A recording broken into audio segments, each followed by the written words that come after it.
May yellow. Okay. Try natin mag-parallel dito. Sana. So, ang technique dyan, yung Fortuner, gawin mo guide. Pupunta ka muna sa Fortuner.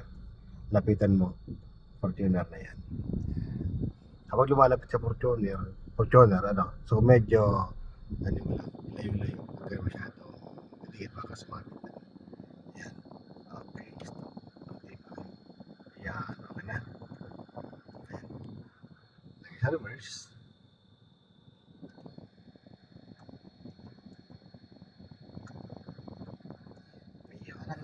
Lagyan mo sa reverse.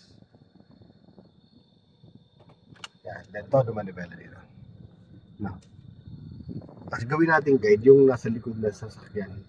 Itaas-taas mo yung mirror mo para makita mo. Iyon, ano? Diba may ilaw yon? Yung ilaw dun sa bandang kanan, nagpasan mo lang yun. Yan, taas. Diba? Yan, sige pa. Yan, nagpasan mo na siya, ano, diba? Konti pa. Yan, okay na po yan. Gitna mo naman. Wala. 1 and 2. Focus mo naman doon na ilalapit natin yung gulong doon sa gutter. Lapit. Yan. Medyo lang po.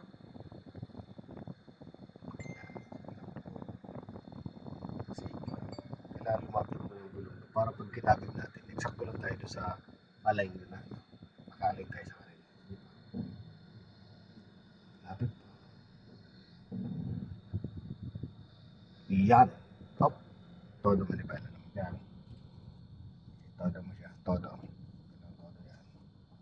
Then atras. Tumingin. Since wala tong reverse cam, tingin ka rin sa kabilang mirror na baka abutan mo yung sasakyan. Pero malayo naman. Atras mo. Hanggang pumantay lang tayo.